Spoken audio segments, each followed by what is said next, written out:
नमस्कार, आप देख रहे हैं एसएनए न्यूज, सोनीपत की सबसे तेज और भरोसेमंद खबरें। एसएनए न्यूज लेकर आया है आपके शहर की हर अहम खबर बेबाक अंदाज में। तो आइए देखते हैं आज की सुर्खियां।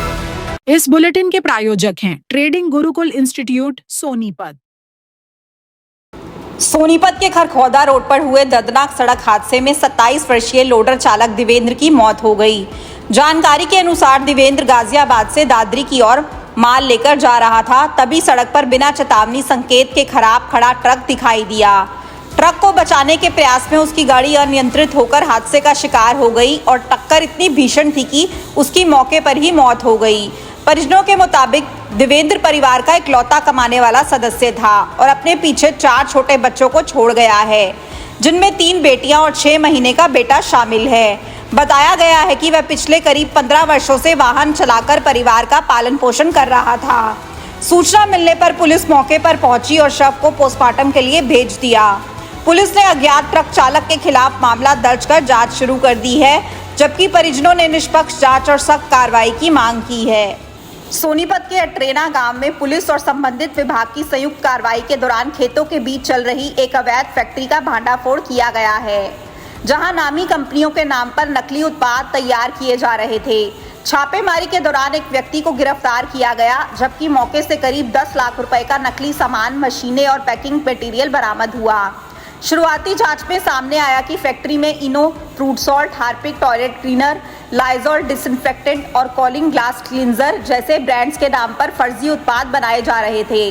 यह कार्रवाई शिकायत मिलने के बाद की गई, जिसमें टीम ने जांच कर रेड को अंजाम दिया। पुलिस अब मामले की गहन जांच कर रही है और यह पता लगाने में जुटी है कि इस अवैध नेटवर्क में और कौन-कौन शामिल है। गोहाना अनाज मंडी में एलपीजी गैस की कमी का असर अटल कैंटीन पर देखने को मिल रहा है, जहां गैस सिलेंडर नहीं मिलने के कारण महिलाओं को लकड़ी के चूल्हे पर खाना बनाने के लिए मजबूर होना पड़ रहा है।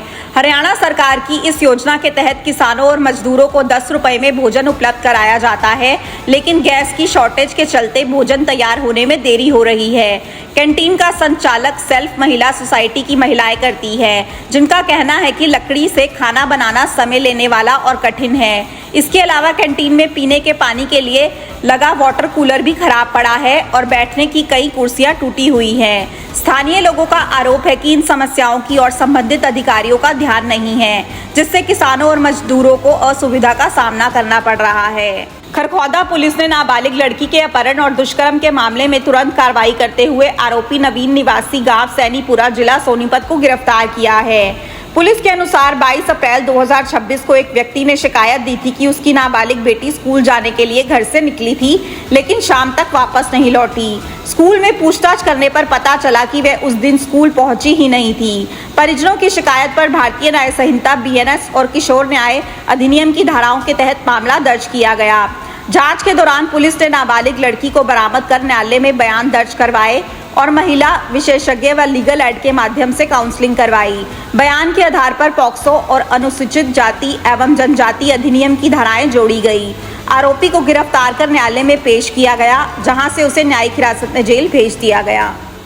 बहालगढ़ थाना पुलिस ने घर से आभूषण और नकदी चोरी करने के मामले में आरोपी प्रिंस उर्फ हनी निवासी गांव गढ़ मिरकपुर को गिरफ्तार किया है। पुलिस के अनुसार 23 अप्रैल 2026 को भारतीय पत्नी स्वर्गीय भीम सिंह ने शिकायत दी थी कि वह बच्चों के साथ अपने भाई के घर सोनीपत गई हुई थी। अगले दिन घर लौटने पर उन्होंने देखा कि अलमारी का लॉकर टूटा हुआ था और सोने चांदी के गहने चोरी हो चुके थे। पूछताछ के दौरान पड़ोसी प्रिंस पर शक जताया गया, जिसके आधार पर भारतीय न्याय संहिता बीएनएस की धाराओं के तहत मामला दर्ज किया गया। जांच के दौरान पुलिस ने आरोपी को गिरफ्तार कर लिया। आरोपी को न्यायालय में पेश किया गया, जहां से उसे 2 दिन के पुलिस रिमांड पर भेजा गया है, ताकि चोरी किए गए सामान की बरामदगी और मामले से जुड़े अन्य पहलुओं की जांच की जा सके।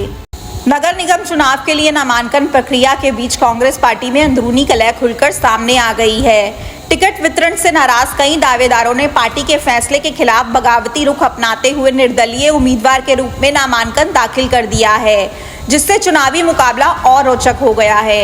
नाराज नेताओं का आरोप है कि उन्हें लंबे समय तक टिकट का भरोसा दिया गया, लेकिन अंतिम समय में नजरअंदाज कर दिया गया। उनका कहना है कि वे वर्षों से पार्टी के लिए सक्रिय रूप से काम कर रहे थे और अपने क्षेत्रों में मजबूत पकड़ रखते थे। कई नेताओं ने यह भी दावा किया कि कुछ वार्डों में कमजोर उम्मीदवार उतारे गए हैं, जिसका फायदा भाजपा को मिल सकता है।